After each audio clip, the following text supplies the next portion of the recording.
Hello and welcome to Science Unscripted. It's Conor here. And Gabe. And a couple months back, a study came out here in Germany that we didn't know what to do with. German men, 1,000 of them were surveyed. 18 to 35 years old, so young. Yeah. And 1 out of 3 of these men said it was acceptable to hit their female partner. There was to let their hand slip, I guess is the exact term. There was criticism later about the phrasing of it, because the German, it was something along the lines of to let your hand slip if you're angry at your partner or something like that. Which, why not call it what it is? Hitting, abuse. That's what they probably should have said. Mm-hmm. There was also critique after the fact about whether or not this was representative at all, because if you're doing an online survey, then only certain men would have been online to answer it. Mm-hmm. Who knows? Mm-hmm. It's a critiqued survey with shocking results. Also, attitudes toward homosexuality. Half of the men who took part in the survey said that homosexuality made them feel uncomfortable, that it disturbed them. This doesn't fit the Germany I know. And keep in mind that I, of course, like everyone, all of our listeners out there, we're all walking around in our own bubbles, but it really doesn't fit. It caused me to stop and think, do I know this place? Or have I, these are younger guys, 18 to 35, or have I missed something? Then, not long thereafter, a study out of the US from the Monitoring the Future group, or actually that's the name of the study. It was the Monitoring the Future study, University of Michigan. They do this every year, and it's 18-year-olds in that case. And that graph, that study showed that suddenly, just within the last couple of years, a strong increase in conservatism amongst men, which is not the same as saying that you would abuse your partner, but somewhat thematically attached, I thought. And without going any deeper into what that means or what this German study means, it was the point at which you and I finally said, kind of, enough's enough. We have to look at toxic masculinity, this term, which seems relatively new, or this phenomenon, really, because it's those two things. One is the term, which is being used a lot, it seems, toxic masculinity. I'm not sure people know exactly what it is or can define it against normal or okay masculinity. And then also, it just seems so all-pervasive now. Where is this suddenly all coming from? It's like things are changing. It feels like things are changing. Are they changing, and what is it, and why? Yeah, this week we went to Bonn University to speak with younger people. That study that we were referring to was 18 to 35. We were talking with students about toxic masculinity, and we spent a half a day there. Spoke with dozens of students, and what was interesting was how strongly people seem to feel about it, but how unable they are to find words to describe what it even is. Yeah.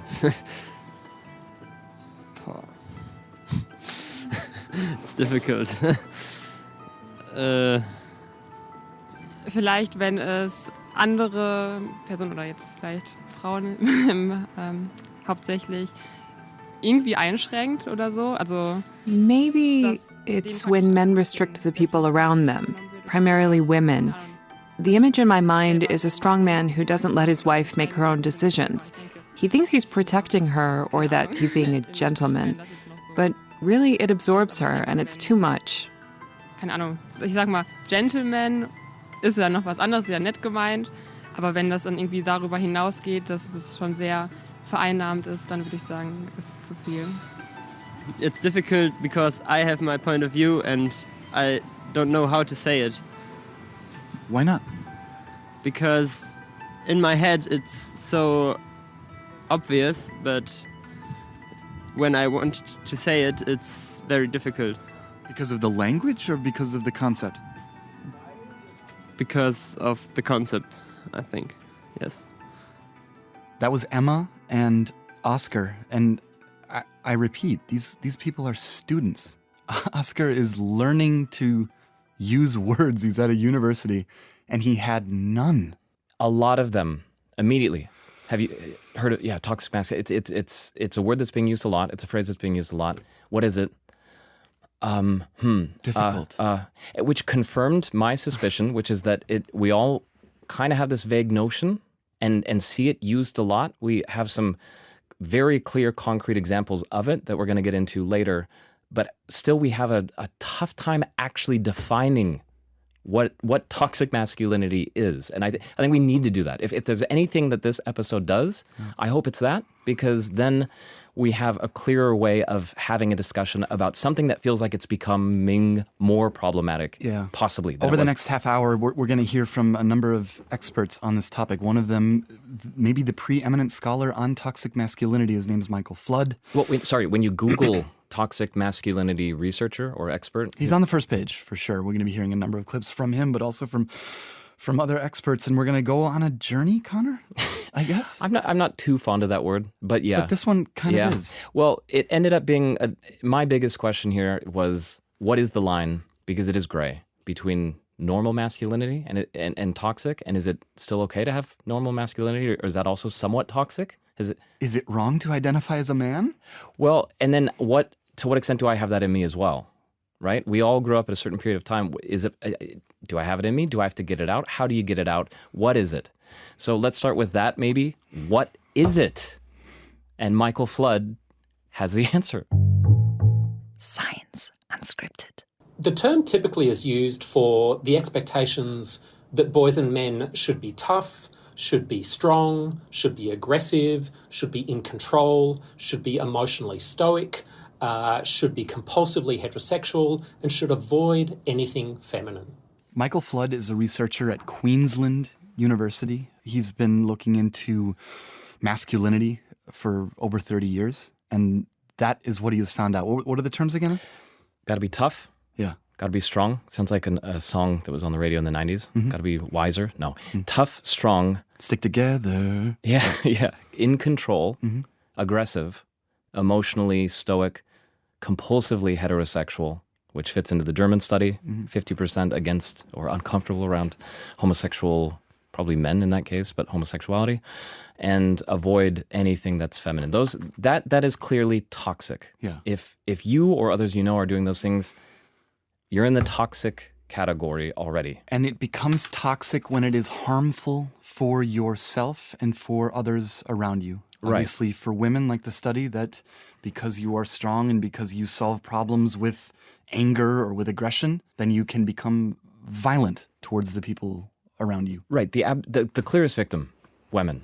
Yeah. Michael, in his research over decades, has also taken a good, long, hard look at how destructive this is for men themselves. And one of the questions, I said this earlier, that I really wanted answered, please, is where's the gradient? Where's the point? Because being tough, it's okay sometimes to be tough. It's okay to be stoic, isn't it? Aren't those good qualities? When does normal masculinity, I guess in quotation marks possibly, when does that become toxic? A good example is to do with strength. So strength can be an enormously valuable quality. For example, if I'm trying to rescue somebody from a burning building, the building's on fire, I need to get in there, I need to pull them out of that burning building, then qualities like strength as well as courage and fearlessness and so on, they're exactly what I need. But afterwards, when it's time to comfort that person because, their dog has died or the house is burnt down or whatever it is, that kind of strength is less useful, and I need other qualities like compassion, like empathy and nurturance. And the problems come when men feel compelled to live up to those qualities all the time, or when they're the only qualities men can live up to. And one of the things that boys and men face is the policing of masculinity. We get pushed back into conformity, often by other boys and men, but also by women and girls, by our parents, by our friends, by others. Stop being such a pussy, stop being such a girl, stop being so weak, and so on. And that kind of policing puts us back into conforming, and that conformity can be harmful for us and harmful for others. Yeah, so I don't know if other listeners are feeling the same way, but some of the things that Michael references, this feeling that you're compelled to do things because, to be a man, I don't know, whether it's having an extra drink or doing things where you feel like, I don't actually want to do that, but the social pressure's on, so I'm going to do it. Michael is talking about a time when we grew up where that was absolutely the case. And when he grew up. Your sense of identity was your gender, right? In Wisconsin in the 90s, that was absolutely the case. And it just so happens that the term toxic masculinity, if you're wondering where it comes from that time. It's not a recent phenomenon, as Michael told us. I mean, it was first coined in the 1990s, and it was used by a small number of men's health workers and men involved in men's liberation work in, small groups and communities trying to challenge some of the narrow gender roles or sex stereotypes that limited men's lives. And they talked about toxic masculinity as a name for the limiting stereotypes that men struggle with. But the term was pretty minor, pretty marginal until about 2015, when it exploded into the public consciousness. And it's about then that we start to see this massive increase in the use of the term in media and so on. Some of you might have jumped to the conclusion that it's connected to the online social media movement that has changed the world. There's no other way to put it. Forever. Yeah, forever. In a productive way, the Me Too movement, which was a social movement fundamentally against sexual abuse, harassment, rape culture, often connected to the workplace and the hierarchical structures and the power structures, but not just the workplace, beyond it as well. That was 2017. And Michael specifically said 2015, which was kind of surprising to me, kind of surprising to you. Okay, 2015, what was it? Yeah, and also surprising to a colleague of ours, Anne-Katrine Utke. Yeah, so Anne-Katrine, we invited her into studio. She had been doing a lot of research for this show. And a part of it was trying to answer a couple of different questions all at once. Why is this exploded when it did? Yeah, and where did it come from? What was going on in 2015 and beyond? That explosion you're talking about online, it's everywhere now, right? Videos, names, influencers who are very proudly hyper-masculine male supremacists. And my feeling is, and it's just feeling, that they're everywhere now, that it's grown, that this is a different world than 10 years ago in a very fundamental and important way. And that was really my biggest question for Anne-Katrine. Is that true, and where is this coming from? So yes, I share that impression, and I say yes, there's a trend. Looking at the studies I found, and there's one from the US, 2023, and they looked at 9 million tweets over the time from 2014 to 2018, and they made the research about misogyny surrounding Hillary Clinton. This would be people attacking Hillary Clinton, not for her political views or what she stands for, but for the fact that she is a woman. Yes, of course, you can disagree with Hillary Clinton, but the tweets, they chose 20 misogynist words, and they looked at them in connection to Hillary Clinton. What the study says is that Hillary Clinton didn't behave according to female stereotypes, so she wanted power, actually becoming a president, and this is seen negatively in female behavior patterns. You should be more emotional and submissive. So that's text. Text is helpful because you can analyze it. And a lot of words have been put on the internet over the years. What about video? So there's a study from Germany from 2020, and they looked at male and female video producers, and they looked at the most recent comments, and they found out the females get a lot of more sexually aggressive hate and a lot more comments about their appearance. Speaking of sexually aggressive hate, the emergence of personalities, influencers spewing that kind of hate also has to be on the rise. I'm thinking of people like Andrew Tate. He's the godhead of this kind of attitude. Notorious. Like not just, I mean, there's toxic masculinity, and this is straight male supremacy. What do we know about the rise? I'm not even sure where he came from or how that happened. People like him. He's not the only one. Yeah, but he's good to start with. He's useful, I guess, in that sense, because he's so extreme and so popular. Where did he come from? Where is he now? So I think what's true for him is the more provoking, the better. And he just always followed this pattern. He started out as an award-winning kickboxer, went on Big Brother, so went through this TV cycle a bit. Reality TV, yeah. Yeah, and then he became famous, had a bit of a momentum during Me Too, where he said the most outrageous thing, that women should bear some responsibility for being raped. And this is how he accumulates a lot of followers, because they debate. They either love or hate him, and this gets him a lot of attention. I can be head over heels in love and still ignore her ass for breaking my rules. Because I set the rules because I'm a man. It's my world. You step into my world. I don't step into your world. You step into my world. You're never going to win 100% of the time. You might love a bitch and lose her. Cool, but you might love a bitch and keep her. If I let her go to the club with her girls all the time, how long is it until she meets a new dude and cheats on me anyway? Sooner or later. Vile. We could spend the rest of the episode dissecting that clip. Inferiority complex?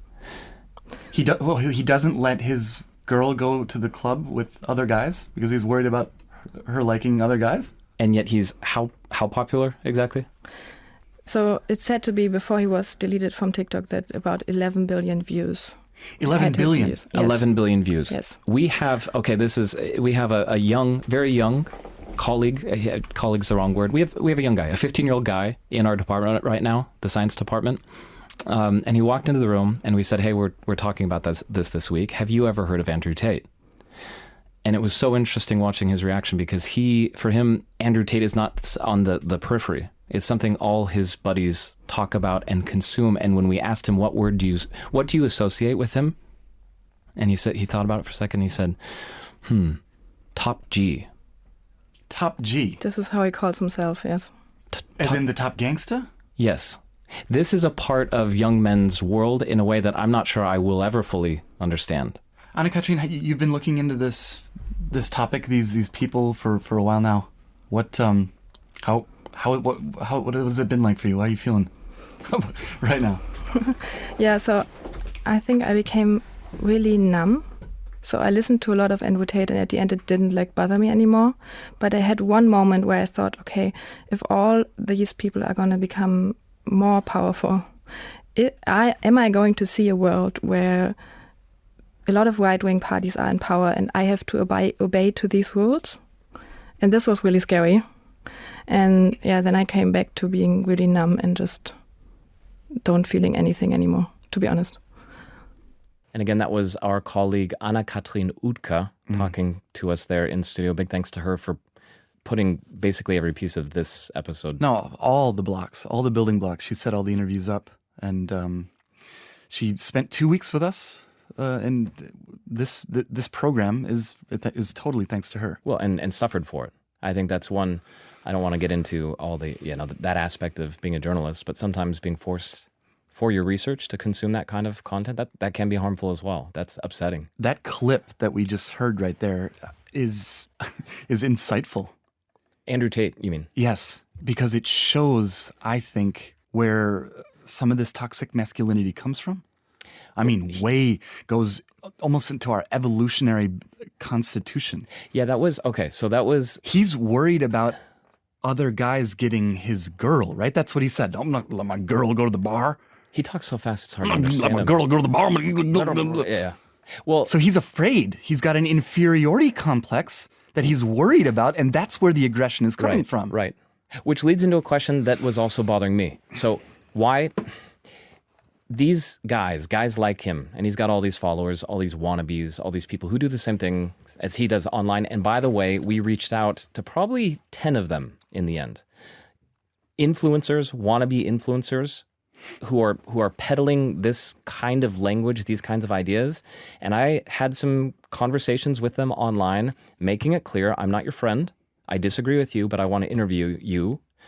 And I find it telling that they weren't courageous enough. They weren't willing to talk to a journalist about it. They, despite all the talk about being, so tough and so strong, that the idea of having a conversation about that was a non-starter for them, and it never worked out. But to get to the bottom of where this is coming from, we did get a chance to talk to Miriam Lindner, a psychologist at Harvard, and now who's taken a job in Rhode Island.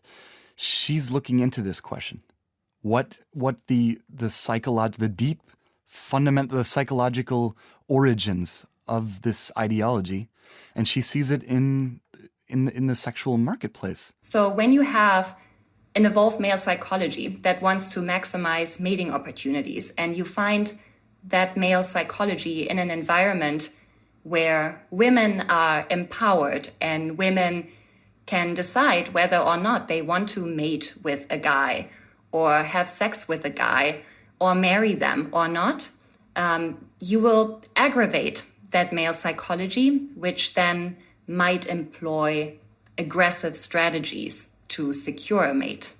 These guys online are, I believe, extremely unattractive to most women. Correct me if I'm wrong, listeners, but I think, like our colleague Anna-Katrine, who was horrified, they've gone so far in the other direction, it almost doesn't even make sense. Who are you talking to? Who are you trying to woo with this garbage? Yet there's an evolutionary reason for it. Well, it explains the anger, right? If you've got an object of your desire and you can't get it, you become angry at it. Yeah. And you want to force it, right? You subjugate it. That would be the argument. Yeah, we're not justifying any of this appalling behavior at all. No, it's just trying to understand it. Yeah. And that's Miriam Lindner's. I mean, these are theories, but I think they're getting pretty close to the core. So more women are removing themselves from the heterosexual marketplace, which leaves in the population a bunch of men who will not be able to secure a partner. And we know from the scientific literature that when you have too many unmated men, what you end up with is more violence and aggression in society, because they will compete more ferociously for a sexual or romantic partner. Yeah, again, that was Miriam Lindner, an evolutionary psychologist, explaining the reasons behind it. It sounds almost terribly reasonable. Yeah. Like, of course, this is what happens if when women are removed from the sexual marketplace and et cetera, et cetera. But that's kind of why it's happening, and it makes some sense. When she said, it took me a second, removing themselves from the sexual marketplace. What do you mean? Aren't they? They're still there. They're still looking possibly, but very different world now. It's complete. You don't have to get married and have kids and play a role. Do whatever you want. She's also a social psychologist, and it provides a really interesting explanation for our world. You've got a lot of men who are really, really angry. So what should these men do? If they are plagued by this toxic masculinity, can it be solved?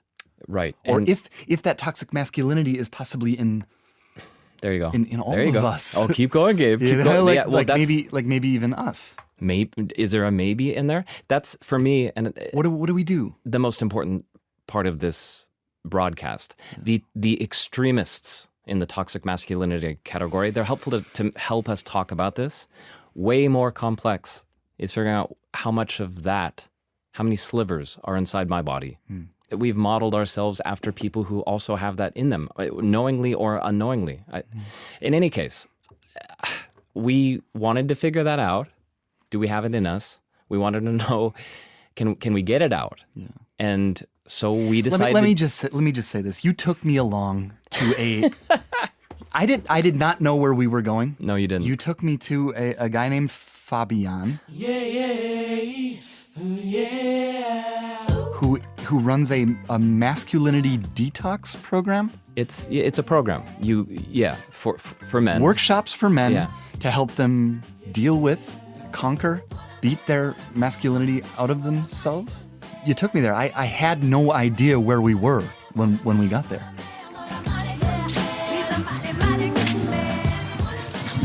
Fabian. So I'm Conor. Fabian, hello. Fabian, nice to meet you. Gabe.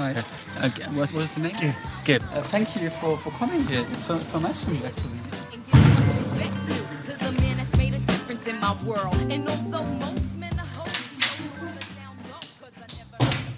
Okay, so honestly now, where are we?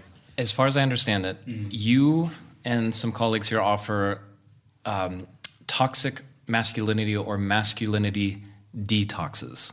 So when we talk about toxic masculinity, it's behavior.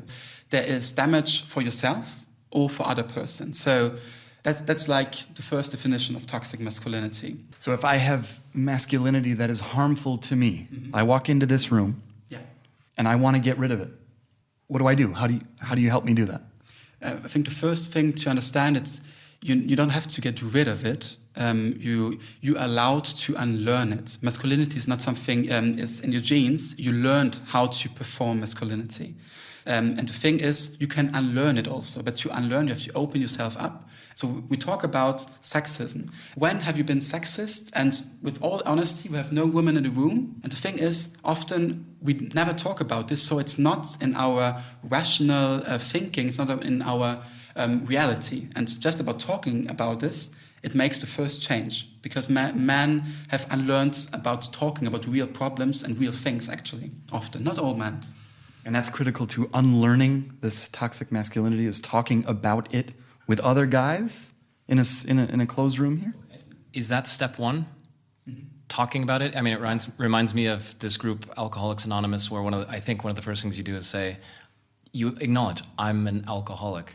Is that step one? I'm a toxically masculine guy. The first step is to acknowledge, but also to understand what the problem is. Part two, then, to understand how does it function, what is sexism, what does it counter, how does it function, because it's not something just individual, it's something structural. To understand you're not the only person, because the entire structure is built on sexism. And then part three, where is my place in sexism? Am I a victim of sexism? Am I doing it? So that's the hardest part, positioning. And the fourth part, then just after this, is change. What can I do? What different kind of behavior can I have that is not this toxic? Yeah, I just came back from home. I spent 6 weeks in Wisconsin with my mom and dad. And after every dinner that we ate, my mom did the dishes and cleaned up. And then I got to watch that. And I watched that my entire life until I left the house, which is when I was 18 years old. I was sitting here with you for 5 hours, gonna get that masculinity or that way of viewing the world out of me. The thing is, often the persons who come here, they have never been allowed to have a different perspective about those problems. And we allow them to feel freer about themselves. So we talk about restraints, masculinity, I mean, all gender roles, a lot of restraints, so things you're not allowed to do. And loosening up those restraints engages a very different behavior. Not every time, but that's what we see. Let me just pull out like a random, out of the grab bag of masculine cliches. A bunch of guys get together on a Friday night. They build a big bonfire. They roast meat in the bonfire. Somehow tobacco is involved. Lots of alcohol is involved. And in the midst of all this, they manage to repair a car, right?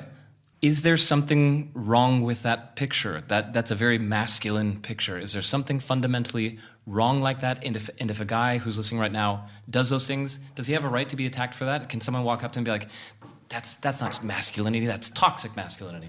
I think there's nothing wrong with the picture, but you could ask yourself, is one of the guys probably doesn't want to drink another beer? Or one of the guys probably is afraid that he's getting called out every time. Is one of the guys probably surely gay and is not allowed to talk about this? And those are the problems, because it's not inclusive, even though you don't feel that you belong to this part, because just 10%, 5% of the men are like this.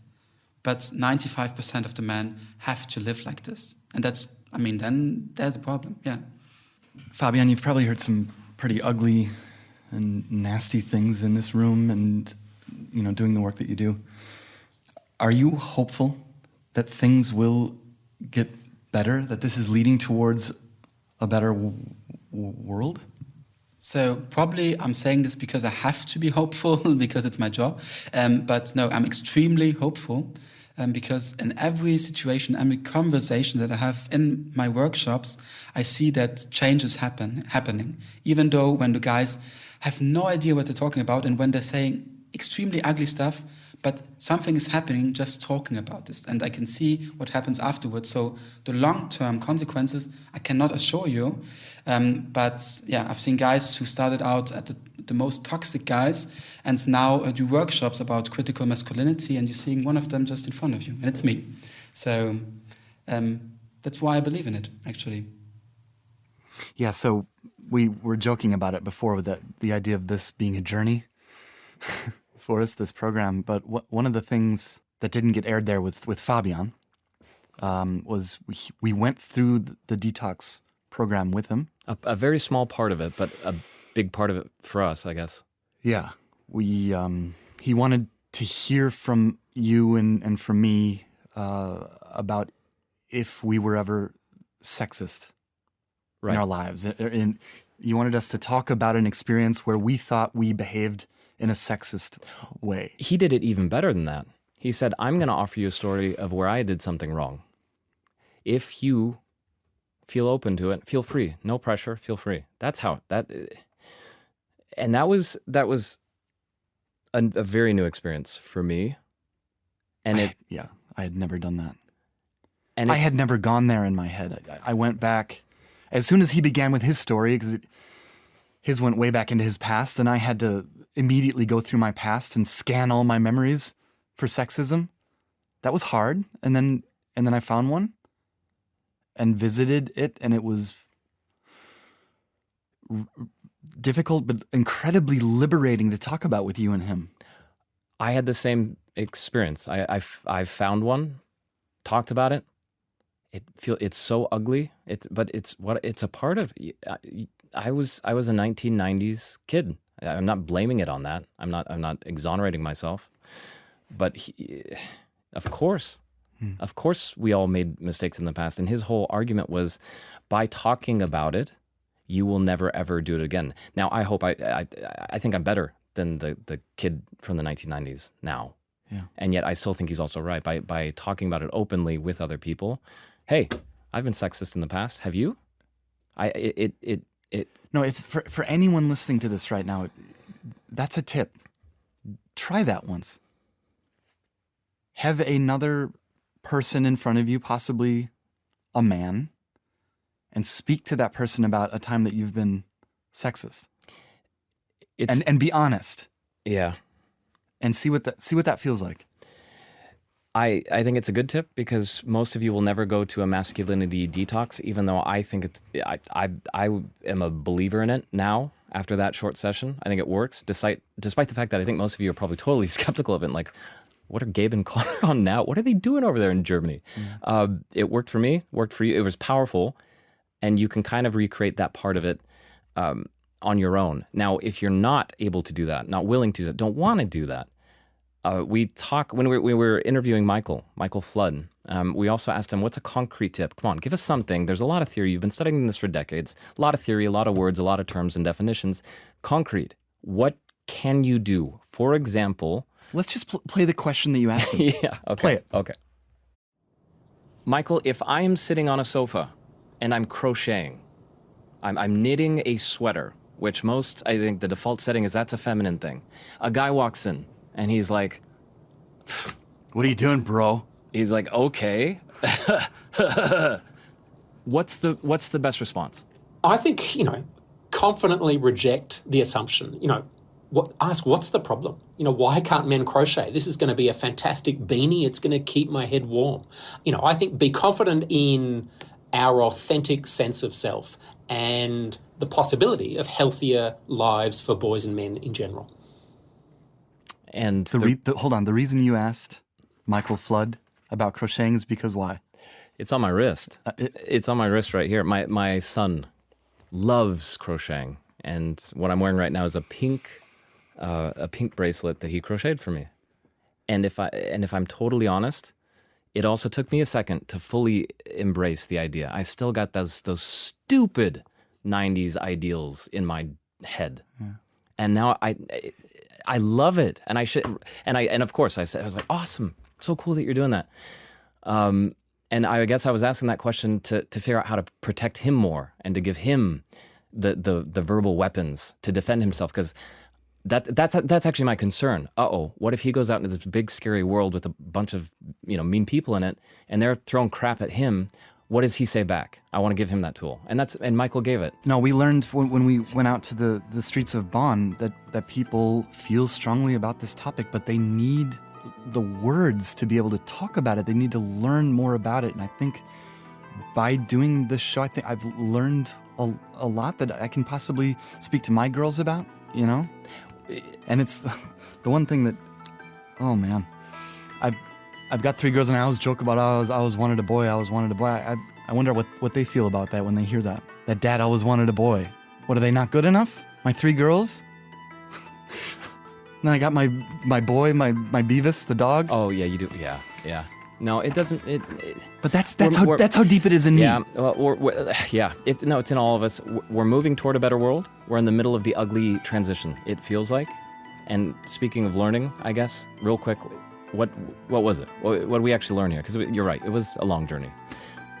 It's toxic if you're trying to be tough or strong, or you're aggressive. You're trying to control stuff. You don't show emotions, and you're trying to be too hetero and not be feminine. Embrace all that stuff. You can do whatever you want now. That's the world we live in, and we're going there faster and faster. It's coming. It's on no matter what you're watching on YouTube or who you identify, who you worship, it's coming. Yeah, and importantly, despite the rise in these nasty influencers who are spouting harmful, toxic content, there's a clear way for all of us to improve ourselves and help each other improve.